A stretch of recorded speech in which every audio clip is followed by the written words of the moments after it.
Buenas noches, bienvenidos. Hoy vamos a dar inicio a la clase de mitología andina.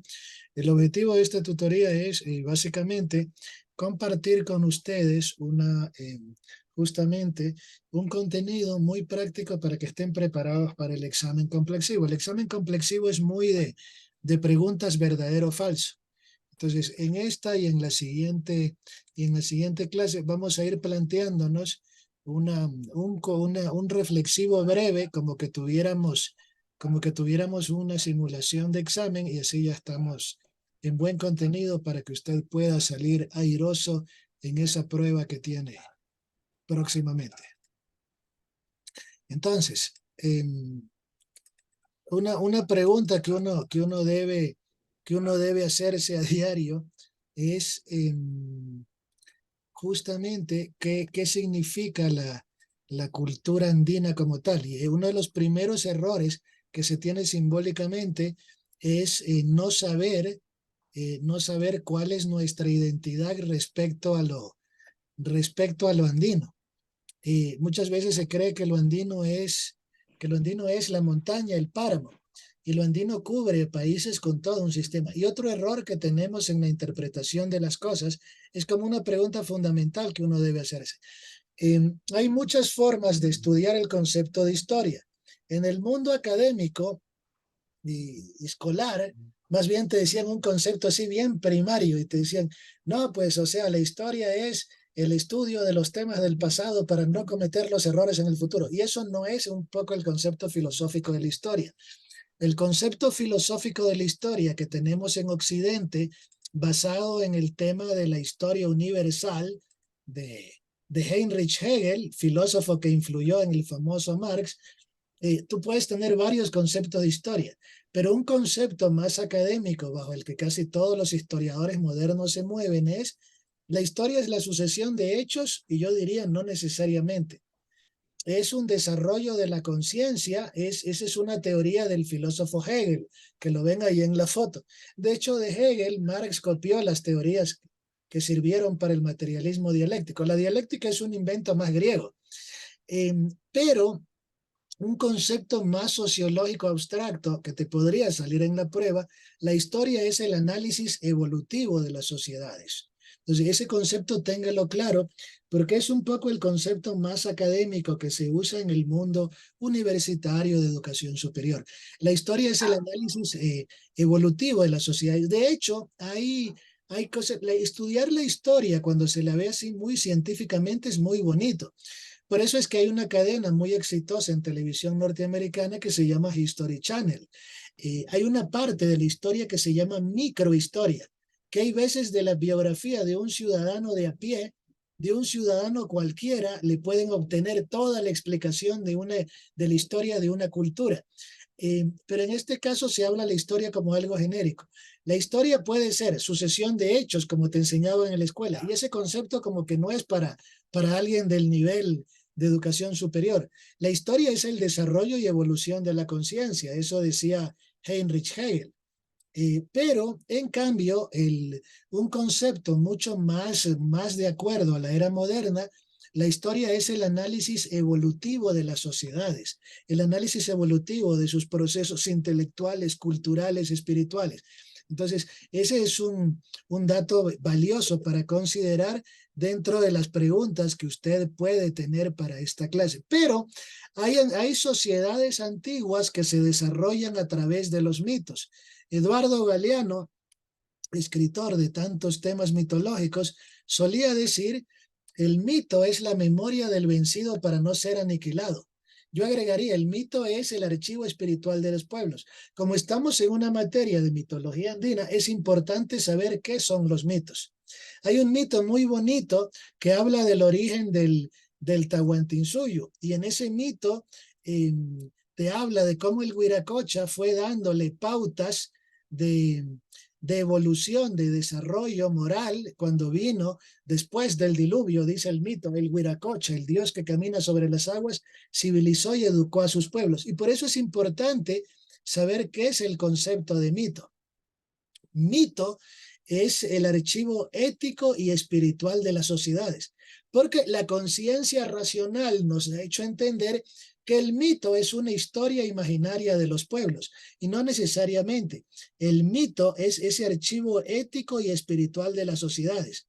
Y aquí hay un dato muy interesante, verán, aquí vemos el mapa de la ruta del Wiracocha del Tahuantinsuyo. La leyenda contaba que un día Wiracocha bajó a la tierra a civilizar a los pueblos del Tahuantinsuyo y que recorrió las principales capitales del Tahuantinsuyo. En Bolivia, Oruro, Potosí, Cochabamba, Tiahuanaco. En Perú recorrió Pucará, Vitcos, Cajamarca. Finalmente llegó a Ecuador y como usted ve, se desvía cambiando esa línea principal por una línea secundaria, se desvía en el territorio de la costa manabita, entre Manta y Puerto Viejo. Bueno, y que un día les dice, un día cuando lleguen hombres altos y barbados como yo, será el fin de su civilización. Hasta ahí está bonito el mito. Pero resulta que una doctora llamada María Scholten, arqueóloga, un día se superpone un papel milimetrado, esos papeles anaranjados con líneas que se usaban para tomar mediciones, para hacer los planos cartesianos en nuestra era colegial. No los he visto más, no sé si seguirán usando. Entonces, un papel milimetrado cae encima del mapa de América y de la América andina y se da cuenta ella que el Wiracocha siguió una ruta diagonal perfecta y que esta diagonal tenía las medidas de la constelación Cruz del Sur, que el brazo mayor de la Cruz del Sur era el equivalente a la diagonal de ese cuadrado. Ok, vamos a ver si por aquí está ese. Mire, el brazo mayor de esta Cruz del Sur era equivalente a la diagonal del cuadrado y el brazo menor era equivalente al largo, a los lados de ese cuadrado. Entonces se dio cuenta que el Wiracocha, en su tradición, en su mito, el mito de Wiracocha es un mito geométrico y él había recorrido una perfecta diagonal del cuadrado. Platón, filósofo griego, decía en su templo Academos, en la Academia de los Sabios, que nadie entra en el templo si no sabe geometría. Y él decía, el conocimiento del cuadrado y la diagonal muestra el grado civilizatorio de un pueblo. Entonces, bajo esos requisitos o premisas, los andinos no eran pueblitos de palo y piedra. Entonces resulta que el mito es un archivo ético y espiritual de las sociedades y encripta saberes. Entonces, cuando nos hagan la pregunta en un examen complexivo, ¿qué es el mito? Usted tiene varias opciones para interpretar lo que es el mito. El mito es el archivo espiritual de los pueblos, es la sabiduría encriptada en ese conocimiento. Un mito no es un cuento, no es una leyenda, es un archivo ético y espiritual de una civilización. Y como se va dando cuenta, ese mito archiva saberes encriptados. Entonces, esa es como una respuesta para entender. Por eso es que en el History Channel hay una serie exitosa, muy científica, que se llama Alienígenas Ancestrales, porque ellos a través del, justamente, ellos a través de del análisis de los mitos te dan teorías científicas para explicarlos. Entonces, el mito no es un cuentito. Hoy en día los mitos se estudian bajo el paradigma de la arqueoastronomía. Por lo tanto, el concepto que les estoy explicando de que es el archivo ético y espiritual de una cultura es un concepto muy aproximado a la arqueoastronomía. ¿Correcto? Vamos a ver entonces otro temario que nos puede resultar interesante y que es muy valioso comprender dentro de este estudio de lo que es la mitología, de lo que son estos puntos de vista de cómo estos pueblos mágicos interpretaban la historia. Y otra pregunta que nos puede salir a la luz es, ya hemos visto que es historia, que es mito, ¿cómo se llamaba el reino de la cultura andina? Esta pudiera ser otra pregunta. ¿Cómo se llamaba el reino de la cultura andina? Se llamaba Tahuantinsuyo, que quería decir las cuatro regiones del... Cuatro café. Perdón, alguien tiene prendido el micrófono. Traten de apagar los microfonitos, porfa. Eso. Ok, verán, la palabra Tahuantinsuyo viene del quichua Tahuanintinsuyo, Inti Sol, Tahua 4, Suyu regiones. El Tahuantinsuyo era el reino de las 4 regiones del mundo. ¿Qué significa Tahuantinsuyo? Y aquí es bien importante, no sé si ve la estrellita aquí al lado, la Cruz del Sur. Para ellos la estrella Cruz del Sur se llamaba Chacana y era su referente ético, filosófico, espiritual. Y esta chacana marcaría que por eso ellos tuvieran una cruz cuadrada que tenía las medidas de brazo largo y brazo menor de la Cruz del Sur. Esta cruz se llama chacana. Y para ellos la chacana era un símbolo de encuentro de lo sagrado con lo terrenal. Y esta misma chacana tenía las medidas del cuadrado perfecto y de la diagonal del cuadrado.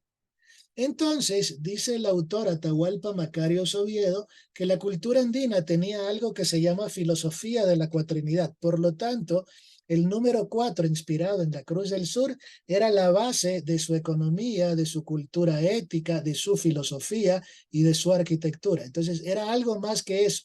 Entonces, si nos hacen la pregunta, ¿qué es Tahuantinsuyo? Usted ya entiende por qué ese concepto Tahuantinsuyo tiene ese valor. Tahuantinsuyo es el lugar de las 4 regiones del mundo. No es ciudad perdida, no es casa de la cultura, no es la cueva de los tallos, o sea, estoy poniendo variables ridículas que no contestaría. Tahuantinsuyo es el lugar de las 4 regiones del mundo. Ahora, si allá hablamos de la Cruz del Sur, ¿por qué la Cruz del Sur termina siendo el eje simbólico del Tahuantinsuyo? ¿Saben por qué? Porque marcaba su filosofía y su cultura. Es decir, la Cruz del Sur como referente filosófico marca la filosofía y la cultura andina. Entonces, cuando reflexionemos por qué la Cruz del Sur era un símbolo marcante para la cultura andina, y era precisamente porque marcaba su filosofía y su cultura. Marca su ciencia, su arquitectura, su filosofía, su salud, su modelo cultural. Es decir, a través de la Cruz del Sur podemos ver la ética, filosofía de la cuatrenidad.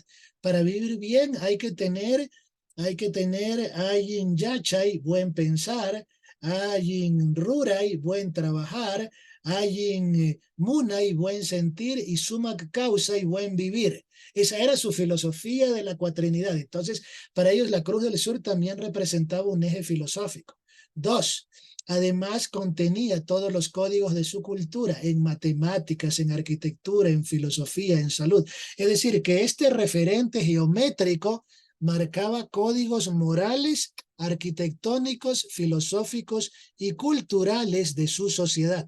Entonces, cuando tengamos esa pregunta, aquí podemos reflexionar. La Cruz del Sur es el eje simbólico que marca la filosofía y la cultura andina.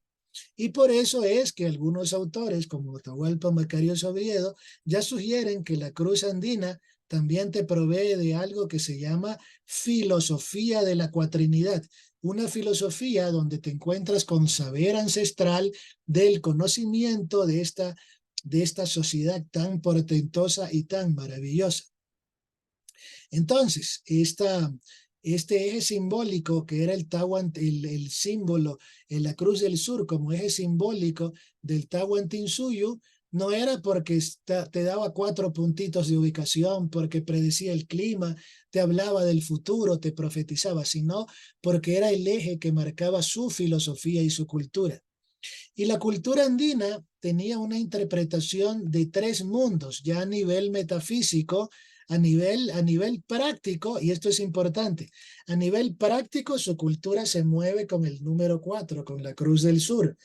A nivel metafísico, toda tradición esotérica, místico, religiosa, tiene mundos supramundos, mundos espirituales o inframundos, mundos de descomposición.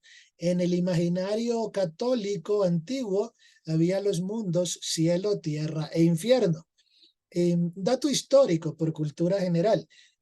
Muchas de las religiones actuales de corte cristiano ya no defienden teoría del infierno. En el libro Compendio del Catecismo, que es guía de la cultura católica en la formación previa al catecismo que usan los educadores, el infierno no es un lugar, es un estado de conciencia del espíritu que no se quiere dejar ayudar. Ya cambió el concepto. Movimientos protestantes como los Testigos de Jehová y los Adventistas no aceptan la teoría de un infierno. Y en el siglo XIX, el espiritismo cristiano de Allan Kardec no aceptaba el infierno. ¿Por qué? Porque en realidad eso fue una teoría de cuando se creó la religión católica en el Imperio Romano. Los hebreos tenían un botadero de basura llamado Gehenna o Valle del Hinnom. En ese botadero de basura, en ese muladar, para quemar las cosas en descomposición, mezclaban cal y azufre. Y esa cal y azufre generaba un fuego. Y habían mezcladores de ese fuego. La mujer apedreada en adulterio iba a ese lugar. El criminal de guerra iba a ese lugar. El anarquista que se le rebelaba al Imperio Romano lo quemaban ahí. Entonces, la figura simbólica que usaban ahí era que no ibas a tener una sepultura decente y tu cuerpo iba a arder en el fuego eterno. Cuando se crea la tradición religiosa católica, el emperador Justiniano, o Constantino, parece que sí es Constantino, tiene un sueño de que si él pone los iniciales de Cristo, las letras Chi-Rho, en los escudos de los guerreros romanos, va a ganar la guerra. Y en efecto gana la guerra, así que en ese momento él declara que la religión de pescadores, prostitutas y parias, que era de la gente humilde, el cristianismo, se convierte en religión de Estado. Entonces, Iglesia Católica significa Asamblea Universal, porque mezcla los cultos paganos con la tradición cristiana. Y ahí fue que le mandaron la teoría del infernus. Infernus era el mundo de su dios Plutón o el mundo de Hades. Pero en la cultura andina en la cultura cristiana hay una dialéctica del conflicto, de las fuerzas del bien y del mal. En la cultura andina, esa escatología, estudio de los espíritus, o esa metafísica, más bien te habla de tres mundos. Esos tres mundos se llaman Hanan Pacha, Kai Pacha y Uku Pacha. Si alguien te pregunta cuáles son los tres mundos de la cultura andina, esos tres mundos se llaman justamente, ya los vemos en pantalla, se llaman Hanan Pacha, Kai Pacha y Uku Pacha. Hanan Pacha es el mundo, Hanan Pacha es el mundo de los espíritus elevados, de los espíritus sublimes, de los espíritus desarrollados, es el mundo de las estrellas y de lo espiritual, el mundo de los ancestros. Kai Pacha es el mundo tangible en el que estamos nosotros. Y Uku Pacha es el mundo, el inframundo, lo que está bajo los pies. ¿Cuándo hay enfermedad? Cuando un mundo ocupa un espacio que no le pertenece. Por ejemplo, cuando hay un cadáver, usted lo entierra, porque por su descomposición ya le pertenece al Uku Pacha. El ciclo de la vida es moverte entre los tres mundos. La semilla para volverse árbol debe morir en el Uku Pacha y nacer el brote que se convertirá en árbol. Desde el punto de vista ecológico, el petróleo es un combustible asesino porque es sacado del Uku Pacha. A nosotros nos correspondería combustible del Kai Pacha y del Hanan Pacha. Del Kai Pacha el viento, energía eólica. Del Hanan Pacha las baterías solares. Es decir, esa sería una visión. En el árbol o en la planta, la parte más sensible y delicada es su flor y su fruto. Eso es Hanan Pacha. La parte valerosa, fuerte, guerrera son sus ramas que hasta sostienen nidos de los pajaritos. Y la parte inframundo, Uku Pacha, es la raíz. En los alimentos, los sacerdotes incas, los jerarcas incas, tenían acceso al amaranto y a la quinoa. Eran alimentos del Hanan Pacha. La clase obrera del Kai Pacha accedía más a la proteína bruta, y que no deja de ser valiosa, el chocho y el tostado, el haba con el mote, la combinación de leguminosa con cereal. Los Valdivias aprendieron a mezclar maíz con maní, y de ahí sale ese producto exótico que comen llamados alpriata los manabitas. Entonces, toda cultura que aprende a mezclar leguminosa con cereal, aprende a no morir de hambre. En el Kai Pacha estaban estos alimentos fuertes. Y en el Uku Pacha, todos los alimentos que estuvieran debajo de la tierra, los tubérculos, papa, zanahoria, lo cárnico, que es lo más Uku Pacha del Uku Pacha, lo cadavérico, y un alimento muy sagrado que también era de los dioses, la espirulina. La espirulina es un alga energética nutricional. Aquí en Ecuador la mejor marca se llama Andes Espirulina, tiene sus propias piscinas, tiene registros sanitarios, de ahí un montón de marcas truchas, pero la Andes Espirulina sí es una marca profesional y de exportación. Entonces, como se van dando cuenta, este esquema metafísico de los tres mundos llamado Texemuyuk, gran huevo cósmico, eso anótelo, si le preguntan qué es Texemuyuk, es un dulce, es una flor, no, Texemuyuk es el gran huevo cósmico que contiene a los tres mundos en la metafísica andina, Hanan Pacha, Kai Pacha y Uku Pacha. Y este es un símbolo muy holístico, porque te sirve para explicar la ecología, te sirve para explicar la salud. Cuando vas a hacer una limpia, las malas energías o chiquis, suciedades energéticas, se las envía el Lucupacha. Te sirve hasta para explicar la nutrición. Es decir, es un símbolo integral que te permite explicar todos los niveles de la cultura de una civilización. Miren lo interesante que es estudiar bajo ese prisma entonces a la cultura andina. Entonces, si yo preguntara, ¿cuáles son los tres mundos presentes en el Texemuyuk? ¿Son cielo, tierra, infierno, norte, sur, este, oeste? ¿O cuáles son? Son Hanan, Pacha, Kai, Pacha, Uku, Pacha. Vamos con una parte anatómica para entender. ¿Cuáles son los órganos que representan los tres mundos? Vamos a ver para entenderlos, porque aquí está la parte anatómica. Déjenme seleccionar la imagen para que usted la pueda ver, la pueda dilucidar. Vamos a verlo. Aquí está. ¿Cuáles son los órganos que representan a los tres mundos? Al Hanan Pacha lo representa el Yurak Shungu, el corazón blanco. ¿Cuál es el Yurak Shungu? El pulmón. Porque el pulmón es el primer alimento vital que tenemos. Si usted ya no respiró por 6 minutos, pueda que tenga daño neurológico y permanente y podría quedarse con retrasos mentales. Si usted ya no respira más de 6 minutos, es probable que hasta se muera. Entonces, el primer amigo de alimento intangible del ser humano es el oxígeno. Entonces, el Hanan Pacha está ligado al Yurak Shungo, al corazón blanco pulmón. El Kai Pacha y el Hanan Pacha tiene una virtud llamada Yachai, sabiduría. El Kai Pacha tiene una virtud llamada Munai, que es el amor. Y en el Kai Pacha es el corazón que está ahí marcando como órgano, es el Puka Shungo o corazón. Y en el Uku Pacha está el corazón negro o Yana Shungo, que se lo asocia al riñón o al hígado. En la teoría de Germán Rodríguez es el hígado, otros chamanes dicen que es el riñón. Entonces, estos son los tres órganos que rigen a los tres mundos.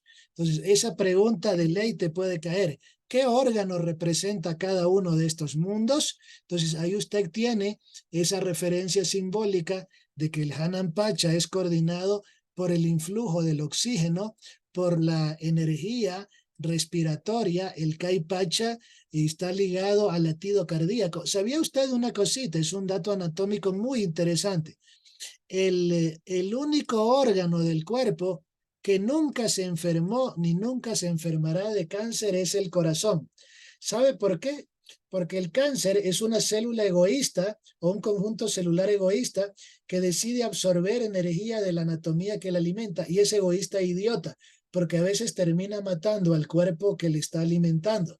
Es decir, no se garantiza su sobrevivencia. El cáncer es un terrorista suicida. Y el corazón es el músculo democrático del amor, porque distribuye sangre hasta el tejido más ínfimo del cuerpo. Entonces, el corazón, al ser el músculo del amor, se puede infartar, se puede enfermar de insuficiencia circulatoria, se puede enfermar de melancolía, pero nunca se va a enfermar de egoísmo porque sus células son las del amor, porque distribuyen la sangre a todo el cuerpo. Entonces, el cáncer es una enfermedad de egoísmo celular, y el corazón, por ser el órgano del amor, nunca se enfermó ni se enfermará de cáncer.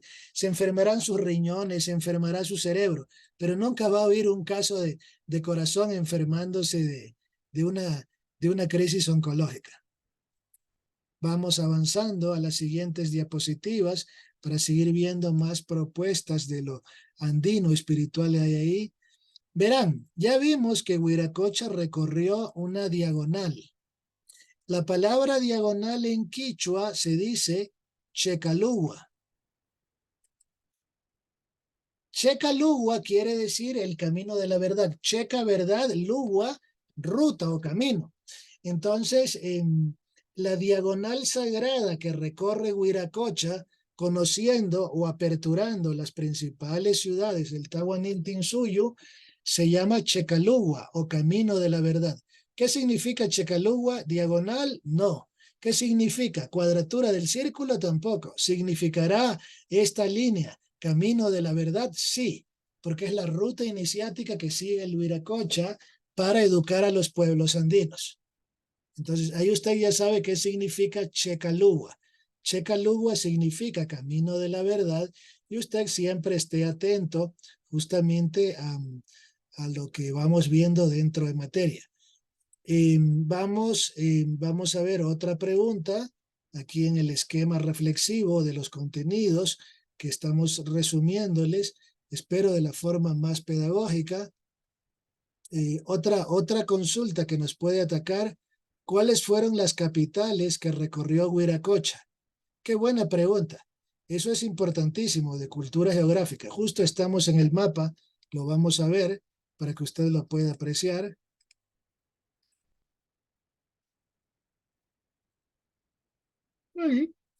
En Bolivia, Oruro, Potosí, Tiahuanaco. En Perú, Vitcos, Cajamarca, Pucará. Y en Ecuador estuvo en territorio mantense. Entonces quiere decir que estas fueron las principales capitales. No va a poner Curitiba, va a poner Río de Janeiro, nada que ver. Es decir, son nombres de ciudades específicas. Ahí en el PDF mapa guía, usted va a tener esa información para que no se olvide, pero ya más o menos tiene la idea. En Bolivia, Oruro, Cusco, Orira, Oruro, Potosí y Tiahuanaco. En Perú estaba justamente Vitcos, Cajamarca. Estaban varias ciudades rituales de justamente del pueblo peruano, y acá en Ecuador el recorrido terminó aparentemente en Manta, es decir, Huiracocha unió a 3 pueblos en su recorrido espiritual. ¿Cuáles fueron las capitales que recorrió Huiracocha? Es la pregunta. Tiahuanaco, Oruro, Potosí, Cusco y justamente Cusco, Cajamarca, Manta. Vamos avanzando. Vamos avanzando a la siguiente reflexión. ¿Cuáles eran las principales montañas de Quito? Mira, le voy a contar dentro del mapa de Quito como gran ciudad histórica. Su mapa tiene esto que vamos a ver ahorita en pantalla.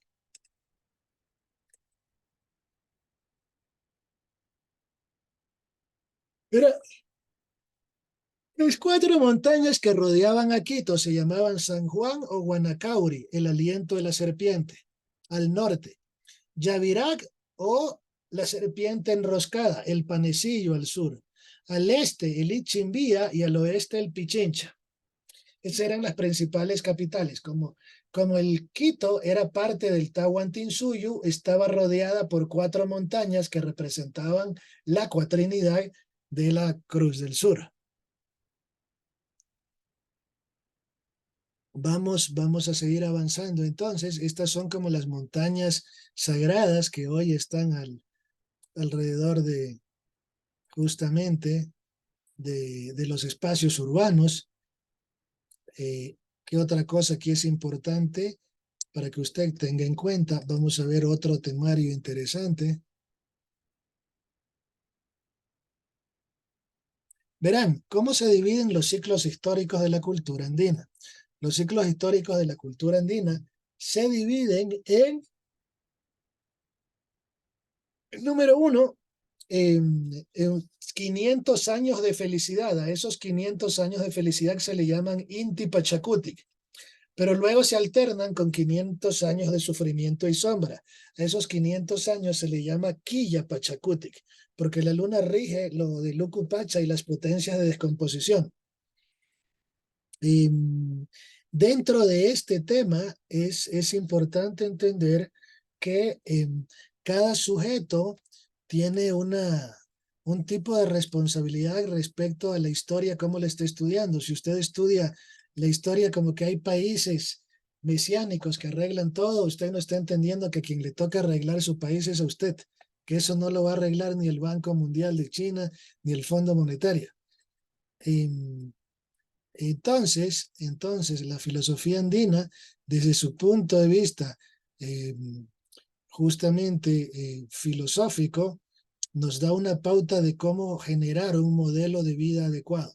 Es decir, el objetivo de esta historia que vemos es enseñarle a la persona a mantenerse justamente eh, equilibrada, pero al mismo tiempo con un entendimiento de su realidad cultural. Cuando digo equilibrado, no tiene nada que ver con la espiritualidad indígena cuando vienen fanáticos políticos y tumban monumentos. Luego se van a Estados Unidos a tomarse la foto en la Casa Blanca. Aquí destruyen monumentos porque son desadaptados y van a Estados Unidos y eh, se toman esas fotos de culto a los monumentos. Y me refiero a personajes como el famoso político Isa, que acá viene a tumbar monumentos porque son de españoles y en Estados Unidos se toman fotos. Y mientras aquí queremos tumbar monumentos de españoles, en España te encienden luces de colores cuando es el 24 de mayo. Es decir, en un pueblo donde el resentimiento y el absurdo es más marcante que el propio estudio de la historia, es un pueblo con un nivel de incultura increíble. Eh, ok, vamos viendo qué más hay. Sí, ya hemos visto algunas cosas. Cuente, vamos a un siguiente subtemario que es aquí muy valioso. Por ejemplo, esto es un dato muy interesante para compartir con ustedes.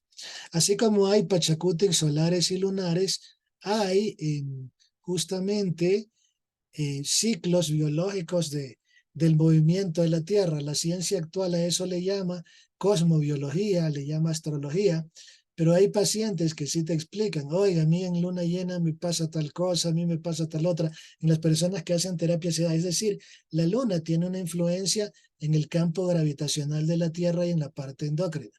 Vamos a ver un muñeco didáctico. Mire, ahí están los tres mundos: Hanan Pacha, Yachay, Kai Pacha, Munay, Ucupacha, Ruguayo, Yancay. Y aquí te va contando de que, oye, o sea, por, por más descarriado que tenga un ser humano, este ser humano tiene los tres, tiene acceso a sus tres mundos. Cuando ya te haces adicto y solo vives huyendo de la vida con sustancias narcóticas, ese, ese proceso va a demorar mucho. ¿Y por qué? Explico, las sustancias iniciáticas deberían consumirse en un proceso ritual.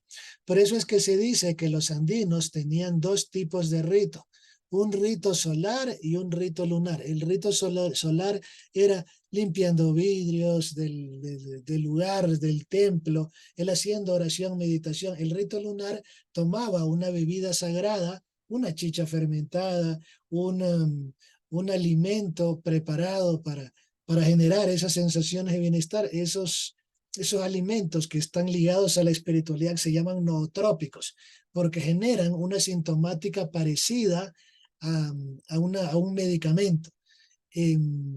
Entonces, aquí es fundamental entender, si te hicieran esa pregunta en tu catálogo de examen, esa pregunta objetiva, tú la contestarías en mucha rapidez porque ya se tiene una experiencia, pero hablando en términos así muy técnicos, uno ya entendió aquí que, por ejemplo, un Quilla Pachacutic, para hablar de temporalidades, Quilla Pachacutic de 500 años era equivalente a una era lunar de 500 años.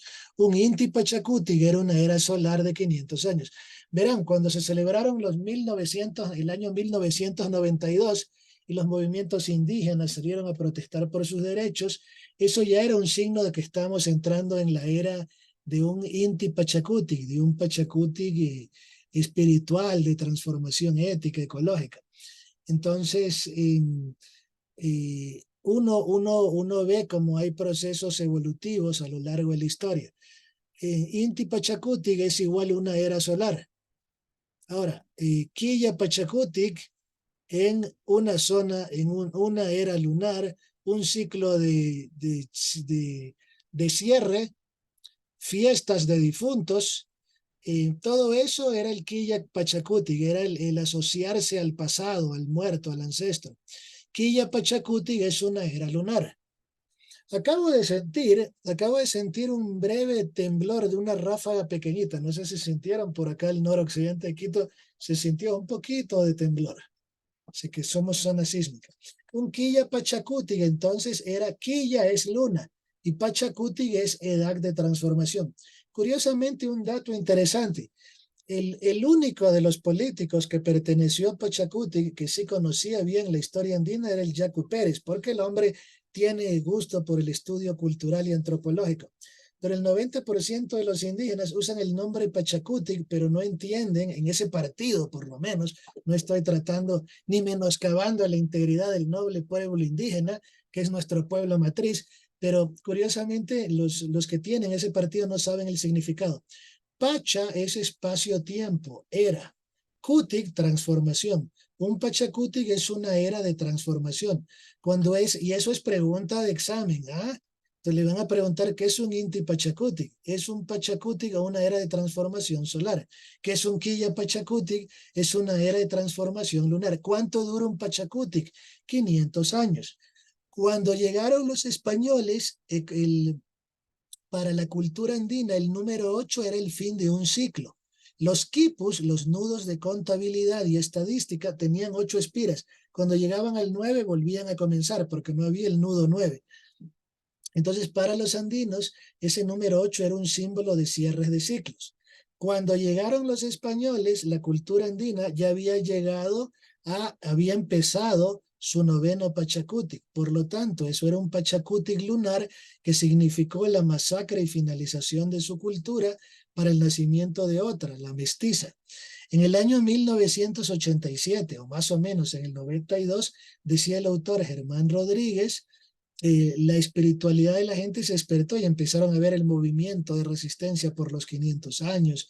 En el año 97 aparece el propio Hilades, que luego ya se fue consolidando como ciencias ancestrales, y empieza el tema indígena, ya no es perseguido, la medicina chamánica es muy estudiada, es decir, empieza a nacer este Pachacutic. Actualmente estamos en el 10º Pachacutic, que es un Pachacutic solar. Eso según el calendario profético andino. Ok, entonces vamos a seguir reflexionando los siguientes contenidos que son valiosos. Entonces, ¿qué era un Quilla Pachacutic? ¿Una era solar o una era lunar? Una era lunar. Ok, ¿qué es un Inti Pachacutic? ¿Una era lunar o una era solar? Eres una era solar. Ok. Ahora, también es interesante entender que nuestra cultura mestiza experimenta ciertas vivencias traumáticas. ¿Cómo era la vida del indígena ancestral? Iba a sus huacas, hacía sus oraciones, donaba algo a la naturaleza y se regresaba. ¿Cómo es la vida de la espiritualidad moderna? Si te sientes sin autoestima, vas a buscar a la vieja charlatana para que le haga un hechizo al ser amado. Y a veces ese montón de fraudes paranormales que hace la industria son muy fraudulentos. Muy pocas personas, salvo que tengan una condición paranormal, tienen esa capacidad de proyectar energía. Y por eso es tan importante entender que muchos de ritualísticas que se usaban en el pasado a veces eran unas mezclas mestizas, pero con proclividad al fraude. Ahora, es bien interesante entender que en las culturas mestizas había una onda de usar los mitos no como archivo espiritual de los pueblos que decíamos al principio, sino que en la cultura mestiza los mitos ya se usan como una herramienta pedagógica de protección del erotismo de la familia. Voy a explicarlo. Entonces, a las chicas en el campo se le decía, no salgas a las 6 de la tarde porque el duende, un demonio feísimo con un órgano sexual escandaloso, te va a abusar y te va a violar. En cambio, y te va a enduendar, te va a hechizar. En cambio, al hombre en ciudades como Quito le decían, no te vayas de antro de prostíbulos, de bebidas alcohólicas, porque te va a aparecer la dama tapada. Y cuando toques el hombro de esa mujer sexy para tratar de enamorarla, te va a aparecer una calavera y vas a producir una epilepsia etílica, produciendo baba espumosa en la boca. Entonces, con ese y con las historias que te contaban, el hombre degenerado ya pensaba dos veces en lugar de irse de antro con mujeres de vida licenciosa, porque ya tenía la advertencia de a quién se podía encontrar. Y la chica en el campo que se enamoraba del patrón hacendado que la embarazaba y la dejaba botada, en lugar de eso no salía porque al pensar que el duende le iba a agredir, prefería quedarse con el hombre llano de a pie, que era el que socialmente más cercano a ella. Ese es el objetivo de los mitos en el mundo mestizo, generar una pedagogía del miedo, del castigo. Por eso es que a los niños en la antigüedad les asustaban con cucos, en esmeraldas con la tunda, con espíritus maliciosos que si no obedecían y no comían la sopa iban a ser castigados. Hoy en día esas pedagogías son muy anacrónicas, pero aún he visto gente que sigue creyendo en esos mitos. Entonces, si yo le dijera, elija 3 personajes míticos de la cultura andina, usted me puede decir el Tintín, el Duende Sátiro, la Dama Tapada, el Wiñiguayi, pero no van a ser, por ejemplo, personajes de la mitología mestiza, las hadas, duendes y gnomos, los santos, demonios, espíritus, porque no pertenecen a este imaginario de, de nuestra cultura. En nuestra cultura no hay duendes, hadas y gnomos. En nuestra cultura mestiza hay el Tintín, que era una especie también de ser fálico, violento, el duende sátiro, que se enamora de las mujeres de bonita figura, quinceañeras de cabello largo y cejas pobladas, la dama tapada. Entonces, esos son personajes de nuestra mitología. Si alguien le pregunta qué personajes tiene nuestra mitología mestiza andina, puede citar por lo menos unos 3, pero no va a decir el duende, el gnomo y el supraespíritu, porque ese tipo de entes no existen en nuestro imaginario. Es decir, muchos de los mitos que hay primero existieron en un imaginario colectivo y luego el mundo académico les fue dando su valor de tipo educativo. Vamos con nuestras siguientes reflexiones.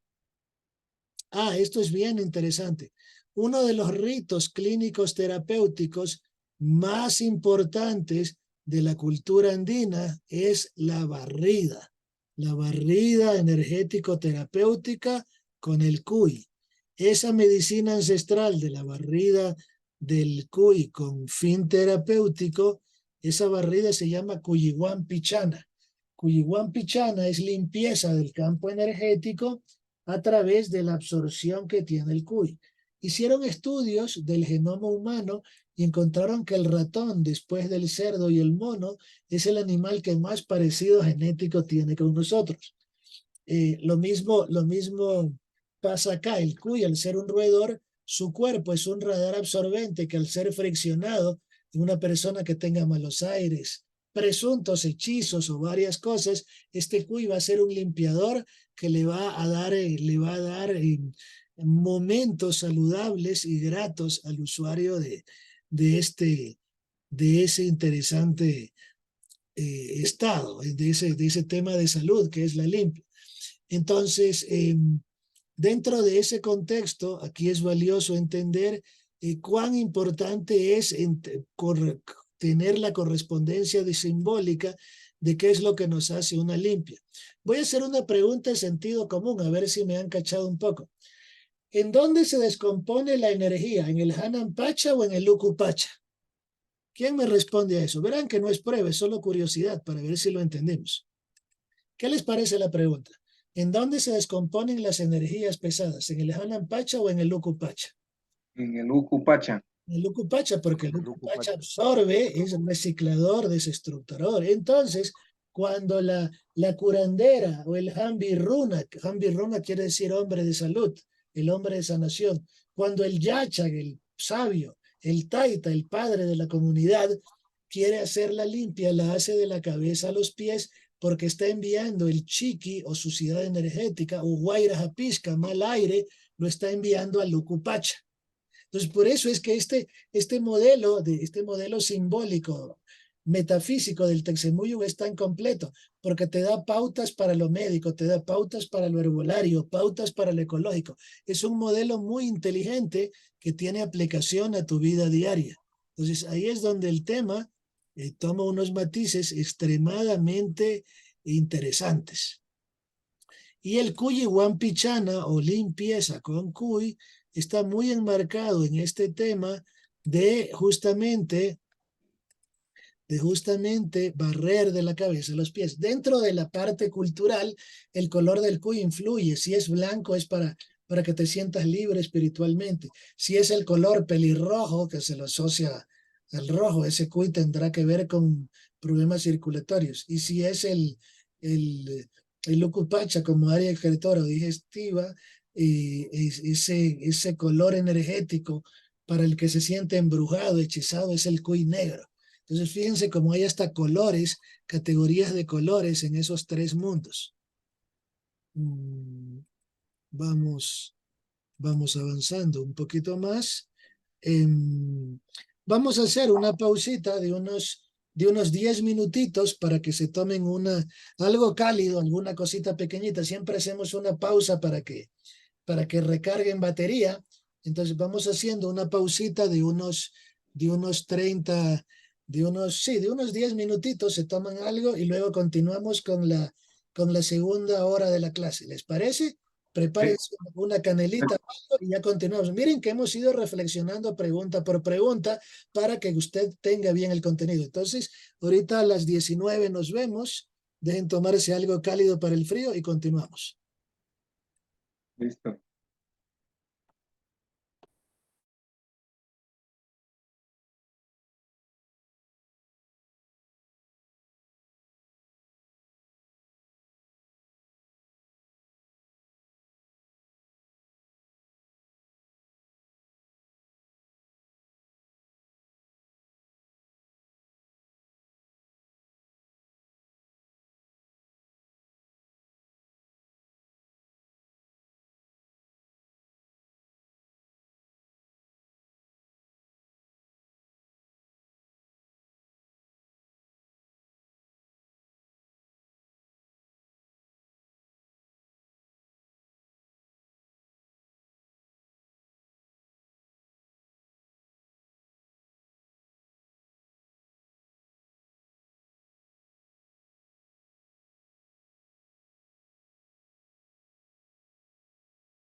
Entonces vamos a seguir haciendo una revisión reflexiva de este tema importante de la tradición andina y su mitología. Vamos a continuar. Entonces, otra pregunta que nos puede, como contenido, saltar a la reflexión es ¿cuál fue la ciudad en que se encontraron Pizarro y Atahualpa? Que eso es muy interesante saber. Vamos a ver nuevamente el mapa andino. Vamos a entrar a la imagen, perdón un ratito, ubicamos la imagen exacta y vamos a ver en ese mapa de la territorialidad andina precolombina en donde se encontraron justamente Atahualpa con, con Pizarro. Fue en la ciudad llamada Cajamarca. Cajamarca estaba en esta línea, aquí está marcado en un color azul, y Cajamarca era el territorio donde llegan los españoles. Entonces se pueden imaginar, su dios profeta, el Tunupa Huiracocha, les había dicho, cuando vengan hombres del mismo color. Entonces, cuando ven hombres blancos, barbados, y con una cruz, la cruz cristiana, ellos pensaron que era una especie de representante del cambio de la era, una especie de divinidad. Y ahí fue donde comienza el acabose de la cultura precolombina. Aquí está la negociación. El encuentro de Pizarro y Cajamarca se da en ese espacio aquí en ese espacio justamente del Tahuantinsuyo, ahí en Cajamarca. Y Atahualpa, como era más político, aquí se da una división entre Atahualpa y Rumiñahui. Rumiñahui era un Aucayoc, era un guerrero. Y como guerrero, él quería eliminar al enemigo en la guerra. Atahualpa era un filósofo político. Y por eso es que él negocia un rescate con, con la famosa, te daré una habitación de oro con el brazo del hombre más alto levantado. Rumiñahui levanten armas a 10.000 Quito-Shiri incas. Y para allá la época, cuando ya la habían exterminado a Atahualpa, Quinara, que era el encargado de llevar estas compensaciones en oro por su rescate, se entera de que Atahualpa ya ha sido ahorcado, en un empalamiento de ahorcamiento más bien, en un torniquete de ahorcamiento. Quinara deja los tesoros que llevaba en ese espacio de Loja que se llama precisamente así. Rumiñahui guarda otros tesoros e incendia la ciudad para evitar que se lleven las grandes reliquias de su pueblo. Los cañaris, que habían sido muy oprimidos por el imperio inca, de hecho, el poeta Pablo Neruda le llamaba a los incas el imperio socialista de los incas, era una especie de dictadura militar. Y entonces, y cuando se enfrentan cerca del volcán Tungurahua o en las faldas del Tungurahua, los 10.000 guerreros de Rumiñahui con los 11.000 que venían de Benalcázar, que en su mayoría eran cañaris, cuando ya estaba a punto de ganar la guerra, erupciona el volcán Tungurahua. Y ahí entendieron que el mito del Pachacuti y de las sombras se estaba cumpliendo. Anocheció a la mitad del día. Sus guerreros asustados, creyendo que era una maldición de los dioses, huyen.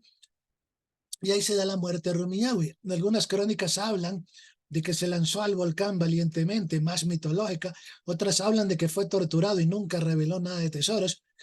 Pero eran dos puntos de vista. El uno era un guerrero y el otro un líder político. El encuentro de Pizarro y Atahualpa, entonces, pregunta muy precisa, se da en Cajamarca. Vamos con otra reflexión de contenido importante. Rumiñahui, ¿qué era en la casta sacerdotal? Ya vimos entonces que Atahualpa era un líder político. Vamos a ver entonces cómo mismo o quién era el mismo Rumiñahui, cuál era su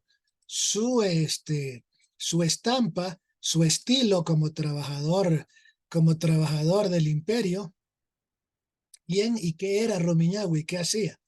Por aquí creo que tenemos una fotito del gran Rumiñahui. Rumiñahui era lo que se llamaba un guerrero. Un guerrero tenía un nombre, penosamente aquí creo que se me ha saltado la fotito. Rumiñahui era un Aucayoc. era un guerrero. Él estaba en la escala del Caipacha, era un consejero de guerra, un general, pero que no tenía la misma condición política iniciática que había tenido Atahualpa. Entonces, por eso hubo esa división de conflicto, de percepción del poder entre él y su hermano Atahualpa. Entonces, ¿qué era Rumiñahui? Era un inca, era un jerarca, era un guerrero, y por eso él quiso defender a su pueblo con las artes de guerra que él conocía. Penosamente saben lo que aconteció, lo del volcán, y eso alejó a sus soldados y facilitó que la colonización se... De hecho, la historia andina es bien tormentosa, bien triste. Casi todos los grandes héroes de la cultura precolombina fueron masacrados. Eloy Alfaro arrastrado. El mayor intelectual de Latinoamérica de ese tiempo, Juan Montalvo, fue desterrado. Murió en Francia. El hijo de Atahualpa se vendió por un apellido de blanco y un estipendio mensual para comer. El último guerrero indígena que se revela es Jumandi, que se refugió en las famosas cavernas de Jumandi. Pero de ahí todo fue persecución con perros, masacre. Fue una desestructuración muy violenta de la sociedad andina. Vamos con otro eje de reflexión que es importante entender. Entonces, Rumiñahui no era un inca, no era un yachac, no era un jambirruna, era un auca, era un aucayog, era un guerrero. Ok, ¿cuál era la verá, vamos a ver una imagen de de la constelación regente de la cultura andina? Es la Cruz del Sur.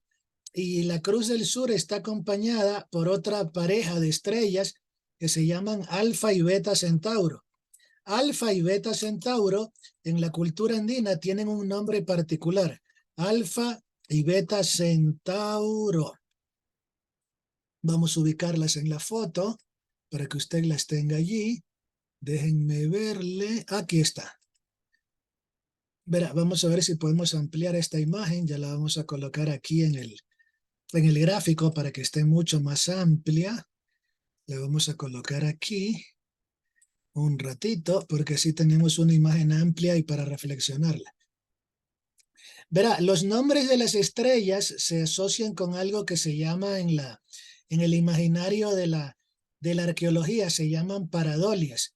Las paradolias son ilusiones ópticas con que interpretamos nuestra propia versión de la realidad. La constelación Alfa y Beta Centauro, que son más bien interpretadas desde lo griego, en quichua tienen otro nombre. Vamos a ver ahorita la imagen. Mire, ahí usted ve la Cruz del Sur, pero hay dos puntitos abajo que se llaman Alfa Centaurus y Beta Centaurus. Esta constelación grande que cubre la Cruz del Sur, en la cultura griega era un centauro, en nuestra cultura andina era más una llama. Pero normalmente en nuestra cultura andina, esos dos puntos que se llaman Alfa y Beta Centauro y apuntan a la Cruz del Sur, tienen en nuestra cultura andina el nombre Yamañahui. Yamañahui quiere decir los ojos de la llama. Entonces, un distintivo cuando usted observe la Cruz del Sur es que siempre hay dos estrellitas como un arco de flecha apuntando a ellas, que en la cultura griega se llamaban justamente Alfa y Beta Centauro, pero en nuestra cultura se las conocía como Yamañahui. Entonces, si le preguntan que cómo se llamaba esa constelación que apuntaba a la Cruz del Sur, no le va a decir ni Chacana, no le va a decir ni Orión, es Alfa y Beta Centauro o en quichua Yamañahui. ¿Cuál era el nombre quichua? Yamañahui. Luego viene una cosa, verán, todas las culturas tienen un animal simbólico de poder que regenta su civilización. En la cultura del Tahuantinsuyo de Huiracocha, el animal de poder era era una llama, porque Huiracocha era un pacifista, era un espíritu del restablecimiento de la convivencia. Pero, en cambio, cuando los incas toman el poder, el animal de poder se vuelve un puma, porque los incas eran una dictadura guerrera. eran tan dictatoriales que si alguien se le levantaba en armas, lo mandaban a un destierro de guerra. El destierro de guerra se llamaba mitimaes.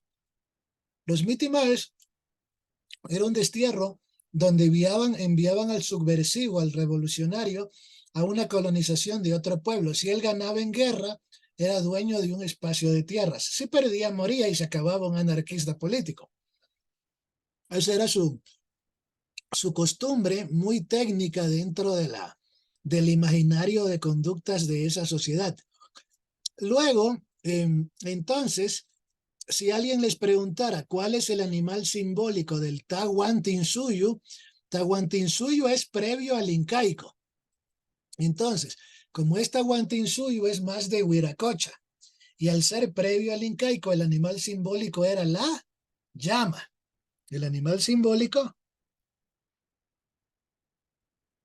de la cultura pre-incaica del Tahuantinsuyo era justamente la llama.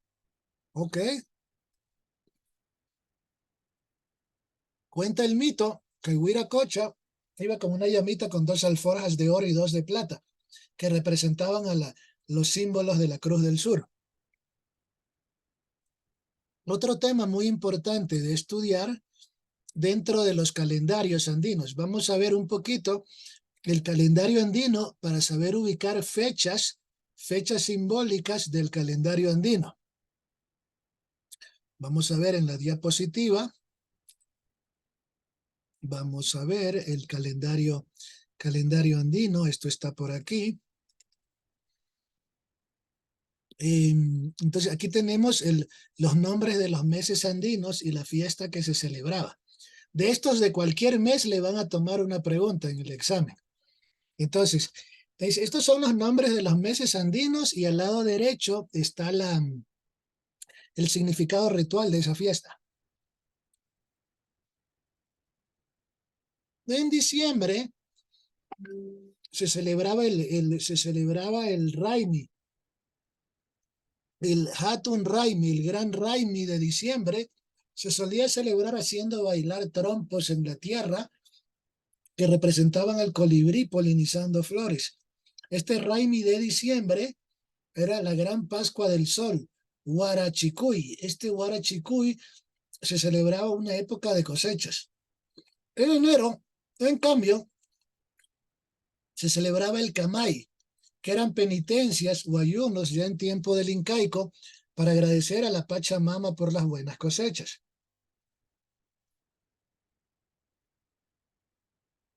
En febrero se celebraba el Hatun Pucuy, o mes de las flores, en el cual se realizaban sacrificios con enormes cantidades de oro y plata. Y en Pachapucuy, justamente en este Hatun Pucuy, mes de las flores, se hacían sacrificios para honrar a la tierra. Pero luego venía un mes llamado el Pauca Raimi. El Pachapucuy o marzo tenía una fiesta llamada Pauca Raimi, que era el mes que habría lluvias y cosechas y se sacrificaban animales para bendecir las lluvias.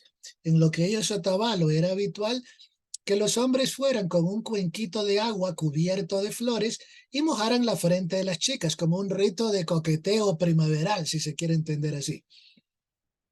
Luego con los años se empezaron a hacer las famosas esferitas para los carnavales, cuando ya se mezcló la tradición cristiana. Y se tomaba la cera de las espermas de la vela y se hacía una bolita una especie de cubito o de cuenco que se llenaba con agua. Si la chica le hacía caso al tipo ya en la era mestiza, le lanzaban ese pedazo de cera muy frágil con un poquito de agua. Si la chica te paraba bola, era el agua perfumada de rosas. Si la chica se hacía la difícil, le lanzaban anilina de colores para mancharle la ropa. Ya con los años vinieron los globitos de caucho sintéticos que se conocen, pero por ahí, por este Pauca Raimi, comienza esa costumbre del mestizaje ya en el carnaval. Entonces, también había el mes de abril, el de los arihuaquis, era la maduración del maíz, la papa, principales alimentos andinos. En mayo estaba el mes de Hatunkuski o mes de la cosecha. En junio había el gran Inti Raymi del sol, fiesta en honor al sol. Auca y Kuski, o gran fiesta del sol, era una fiesta en honor al Inti y era el solsticio que marcaba el nacimiento de la gran revolución del maíz. Luego tenemos en julio el mes Chaguahuarquis, que tenía que ver con la preparación de la tierra y la preparación de la siembra. Luego venía el mes de agosto, el Yapaquis, que era el mes de la siembra. Luego venía el Quilla Coya Raimi, septiembre, fiesta de la señora Luna. Y aquí se ve un dato muy interesante del calendario andino. La cultura andina era muy bicameral en el tema de género. Así como había el Inti Raymi, había el Quilla Coya Raymi, o fiesta de las mujeres, donde las mujeres intercambiaban recetas de cocina, conocimiento herbolario, fiesta en honor a Coya, a Reina, y para expulsar malos espíritus y enfermedades. Era una fiesta de conocimiento espiritual. Luego había el Uma Raimi, un bailarín con 13 penachos que representaban el calendario de 13 meses lunares de 28 días, bailaba homenajeando a la tierra para que llegaran lluvias. Era época de invocación de la lluvia y esto lo hacía el Uma Raimi, que luego con la tradición católica se lo diabolizó y se le puso Diablo Uma. Noviembre era el mes en que se paseaban a los difuntos y se les ponía comida a los restos mortuorios. Ese se llamaba el Ayamarca. Luego esa costumbre fue reemplazada por la guagua de pan en vez de sacar al cadáver. Y por último, en diciembre había Pauca, este se llamaría Gran Hatun Raimi, que era el último Raimi, o Pascua del Sol, que era el inicio de el cierre de este ciclo de Raimis. Entonces, una pregunta cualquiera que nos pudieran hacer en la prueba complexiva, por ejemplo, pudiera ser, ¿cómo se llamaba la fiesta que abre las cosechas? Entonces, la fiesta que abría las cosechas en el calendario andino, por ejemplo, tenía el nombre estaba en marzo, era Pauca Raimi, era fiesta que abría las lluvias y cosechas. ¿Cómo se llama la fiesta que se homenajea a los muertos? Ayamarca. ¿Sí me explico? Entonces, 2 que 3 nombrecitos de esos, apréndaselos o tenga este PowerPoint que le voy a pasar para que usted lo tenga para el rato que esté dando la prueba y sepa por dónde contestar. Vamos con más reflexiones de contenido. ¿Con qué elemento vamos a reflexionar? Si estos pueblos eran astrónomos, ¿con qué elemento captaban el reflejo de las estrellas? Los andinos tenían una tecnología que se llamaba espejos de agua. Hacían unos cráteres en el piso, esos cráteres los ponían con agua y encima de esos cráteres colocaban unas lianitas como medidas y tomaban las medidas de las constelaciones. Entonces, si nos preguntasen cuál era la tecnología de observación astronómica o con qué elemento se captaba el reflejo de la Cruz del Sur, de Yamañahui, de las estrellas, no va a ser con montículos, no va a ser con telescopios, sino con espejos de agua. Esa era la tecnología astronómica que tenía nuestro pueblo andino precolombino. Hay un libro muy clase A de la cultura andina que se llama Génesis de la cultura andina de Carlos Milla. Y ahí te cuenta que estos pueblos tenían teodolitos, te da evidencia arqueológica. Te cuenta que ese mito de que no conocían la rueda es falso y te muestra una evidencia americana de una cerámica guatemalteca donde se ve la rueda. No se sabe por qué superstición no la usaban, pero parece que sí la conocían. Entonces, otro debate que hay, en Brasil encontraron un pájaro que le llaman kidlik y el kidlik sabe tomar unas hojitas en el pico y con esas hojitas en el pico picotea la roca y la termina disolviendo y haciendo sus nidos. Entonces, uno de los grandes misterios es saber cómo movilizaron gigantes piedras a montañas de 3000 metros o si a las piedras naturales que habían ahí las manipularon y las disolvieron. Y ahí por ahí entran hipótesis aliens, hipótesis anti-aliens, pero es parte de esa maravillosa historia de la cultura andina. vamos a ver otro material de contenido para reflexionar.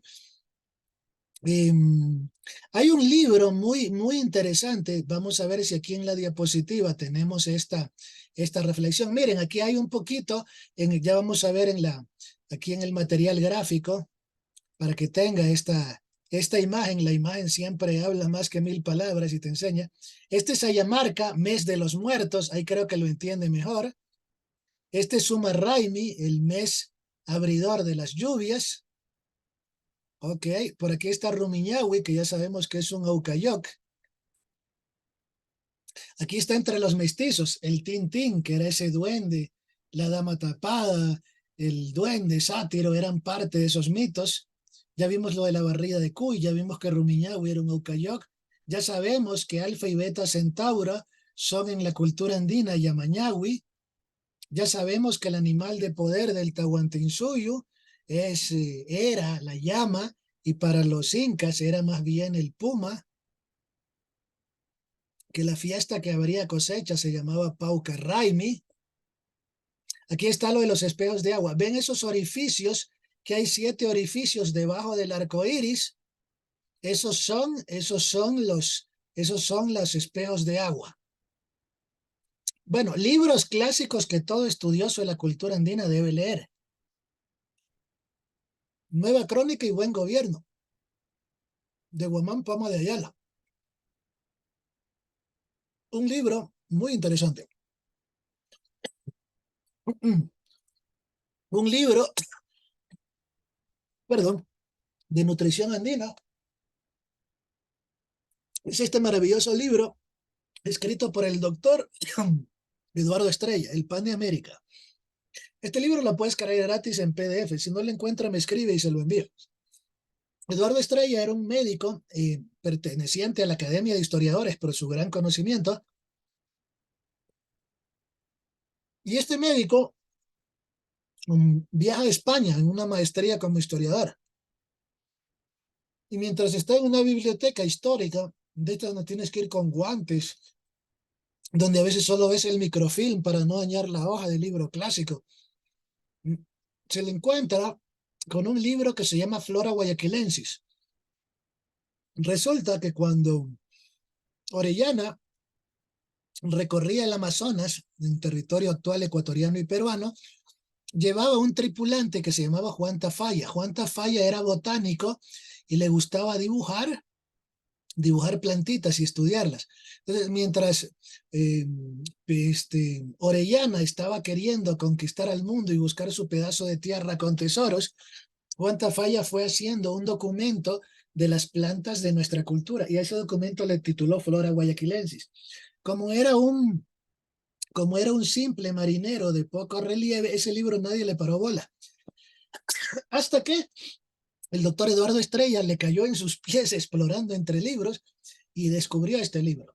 Este libro llegó acá a la librería Avia Yala, obviamente editado, pero fue de pan caliente, no quedaron copias. Yo me pegué una deprimida al no tenerlo. Y en los portales de internet, un Flora Guayaquilensis está costando 60, $70.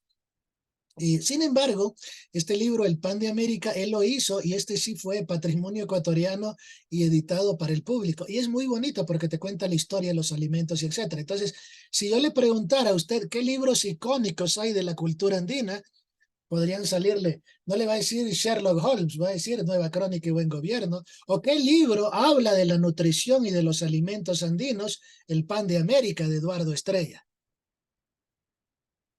Ok, ¿cuál fue el primer historiador del Ecuador de la era mestiza? Oficialmente, el padre Juan de Velasco, con mucha leyenda y ficción, pero sin embargo ya dio unas crónicas interesantes.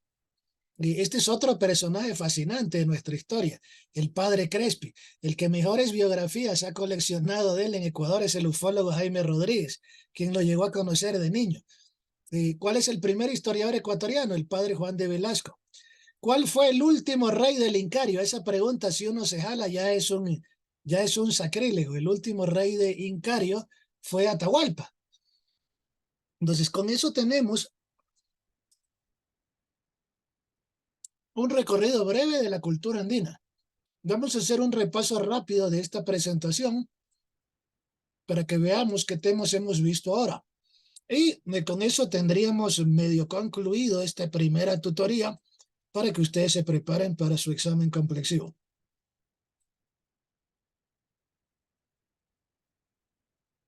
Entonces, una pregunta reflexiva con la que yo arrancaba: ¿qué es ser andino? ¿Ser andino es indígena de páramo o también es andino el hombre de esmeraldas de la costa del oriente? También tiene ese referente andino. Lo andino debe ser inclusivo, reconocer diversidades étnicas, religiosas, de género, no remitirse solamente a la serranía y montaña, revalorar el Tahuantinsuyo como eje integrador cultural, reintegrarnos en esa nutrición que nos hermana, el maíz, chicha, combinaciones, integrarnos en la herbolaria e integrarnos en los ritos.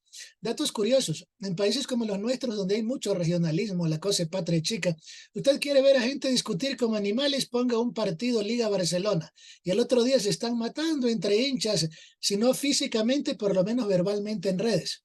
Es parte de las pasiones del fútbol y no debería ser tal. Yo me puse contentos cuando el Auquitas fue campeón, porque contra el Auquitas nadie tenía nada. Nadie tenía nada malo, puro mayorcito y el hincha de pueblito. Muy bonito la celebración que tuvieron ellos. Pero si ganaba un Liga, un Barcelona, hubiera sido una insultadera. Entonces, una de las cosas que nos une a los ecuatorianos en factores no regionalistas es los hábitos alimentarios. En Ecuador, todo borracho para el chuchaqui toma encebollado. Entonces, un poquito ese dato.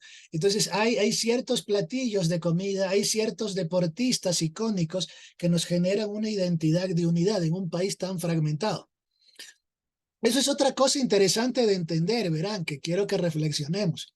Acá nosotros, como a veces tenemos una visión segmentaria, hay un libro de Jorge Enrique Adún que se llama Ecuador, Señas Particulares, donde dice que Ecuador es un país fragmentado, que hay el concepto de patria chica. El cuencano dice: soy élite cultural, y sí, es la Atenas del Ecuador, pero de pronto a veces vemos en nuestro imaginario como que hay ciudades inferiores y no las hay.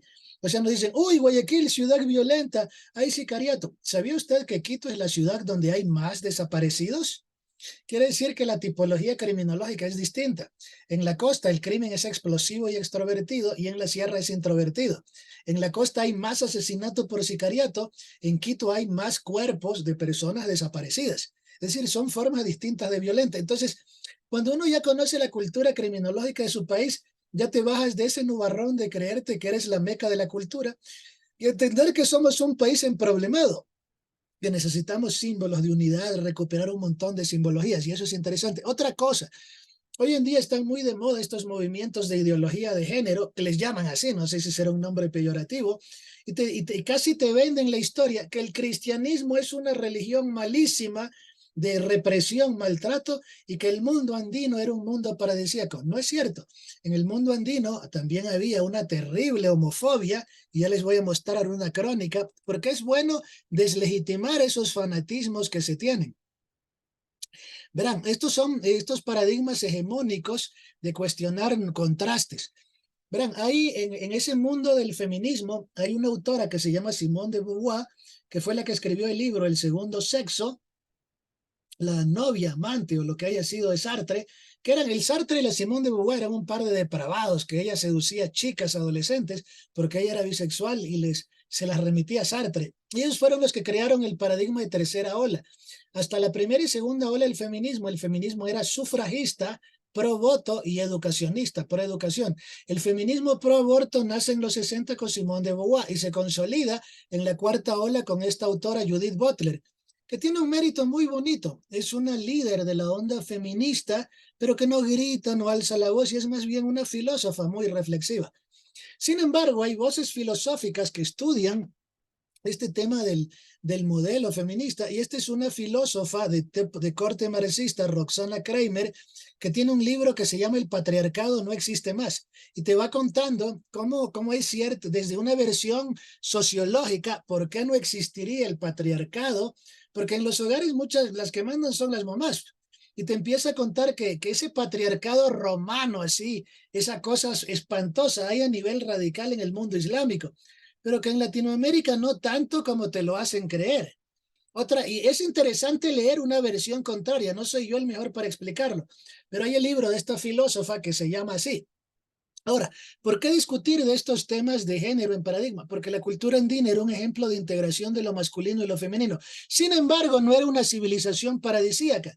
Aquí hay una crónica de un estudio que cuenta que las civilizaciones aztecas, mapuche e incas durante los siglos XVI y XVII presentaban actitudes de desprecio a las comunidades LGBT. Y digo esto es por una cosa, porque mucho historiador novelero nos quiere vender la imagen de que lo andino era un mundo paradisíaco y perfecto, y no, como toda sociedad tenía problemas.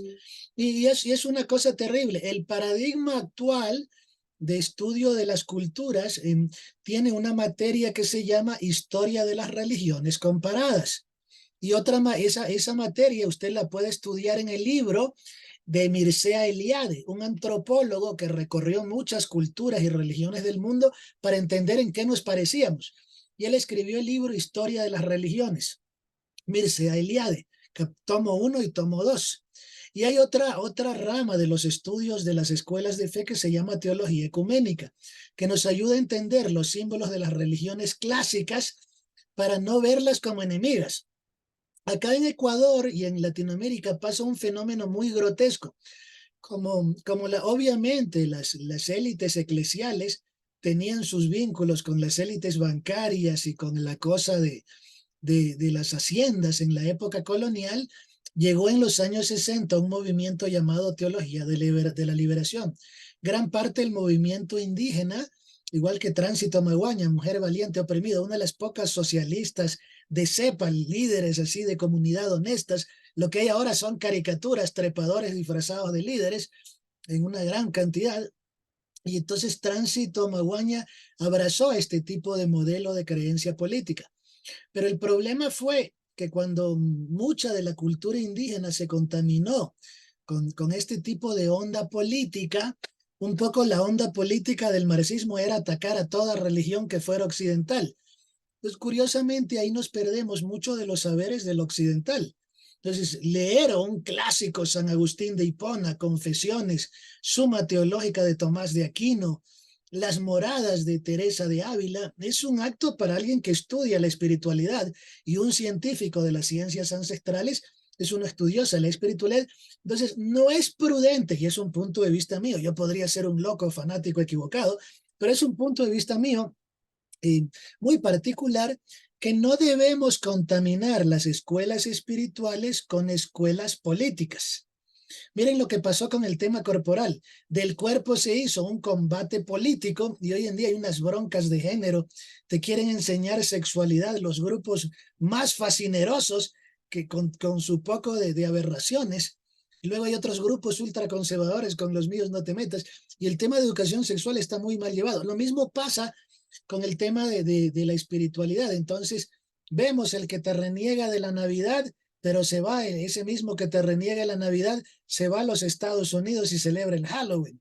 Vemos, y voy a dar nombres, no es que sea un poquito imprudente dando nombres, vemos al famoso líder Isa decir: vamos a tumbar los museos el monumento de la reina española Isabela y toda la tontería. Y tú te vas a España y el 24 de mayo en las plazas españolas ponen luces amarilla, azul y roja. Y se van estos mismos líderes indígenas a Estados Unidos y ahí se toman la foto en la Casa Blanca. Ay, si se les ocurre tocar un monumento allá, van presos.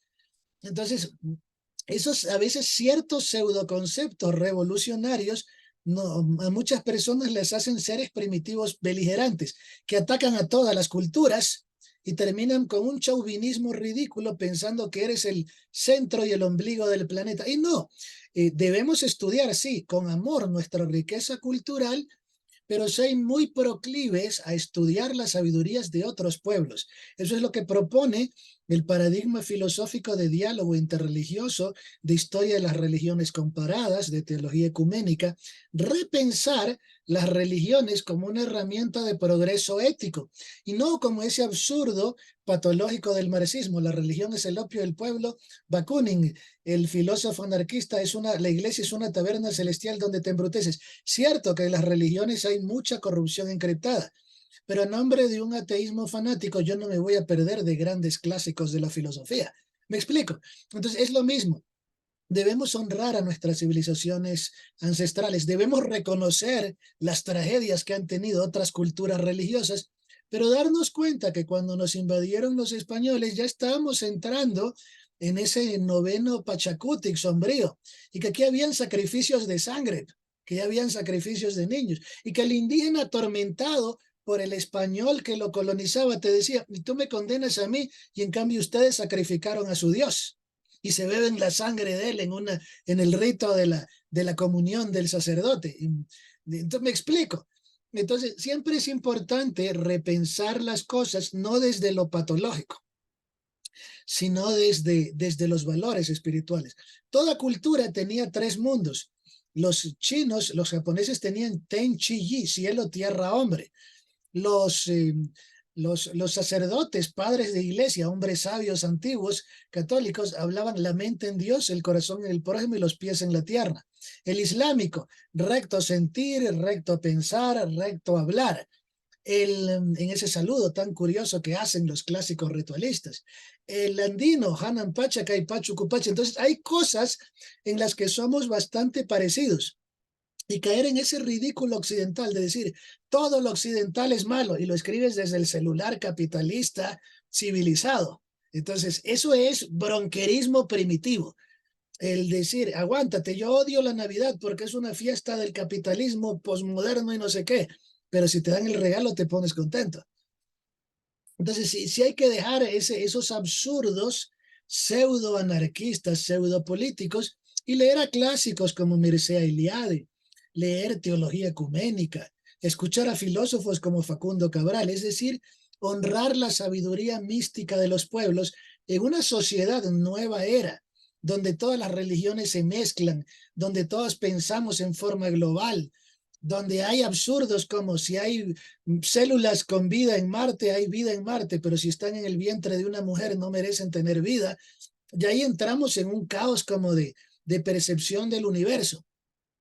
Entonces, por eso es muy importante leer filosofías. Yo siempre le digo a la gente que anda así muy bronqueada con la vida, léase el libro El largo camino hacia la libertad de Nelson Mandela, que es un libro, verán, Nelson Mandela era un revolucionario socialista, pero lejos de todos esos socialistoides bronqueros que viven criticando, que creen que el rico por ser rico es malo y el pobre por ser pobre es bueno, y la ética no tiene que ver con clase social, tiene que ver con valores de vida y virtudes desarrolladas. Entonces, Nelson Mandela desarrolla algo que se llama pedagogía de la reconciliación. Y yo creo que en sociedades como las nuestras, tan violentadas por fanatismos políticos, unos se creen borregos, otros leones, otros burros, sí es importante mostrar que esa huipala, esa bandera andina, tenía símbolos de reconciliación. Hoy hemos visto, para ya terminar el repaso, perdón el minuto filosófico, pero siempre es necesario repensar las cosas. Ya hemos visto lo que era el referente andino, hemos visto un poquito que la civilización andina, con todas sus bellezas, con esas sociedades que no había hambre, que hasta el no vidente desgranaba choclo, también tenían notas homofóbicas, que mucho del pensamiento de izquierda ha contaminado nuestra cultura andina. Curiosamente, en la ex CONAIE, bueno, CONAIE, estaba el Yacu Pérez, que es mestizo, el Carlos Guartambel sí conoce de nuestra historia andina, pero los Isa y los Vargas, que son más revolucionarios de calle, no, desconocen esta bella mitología. Ok, un poquito aquí está el contenido de lo que hemos resumido. Hoy hemos visto el concepto de historia. Esta parte de Alvin Toffler no la vimos por centrarnos más temas. Los tipos de conciencia que tiene el ser humano, eso lo vamos a ver la próxima. Hemos visto lo que significa el mito para las sociedades, el mito de Huiracocha, una parte más astronómica. Cómo, esto no hemos visto tampoco, lo veremos en la próxima clase, cómo evolucionó la sociedad, el significado de Tahuantinsuyo.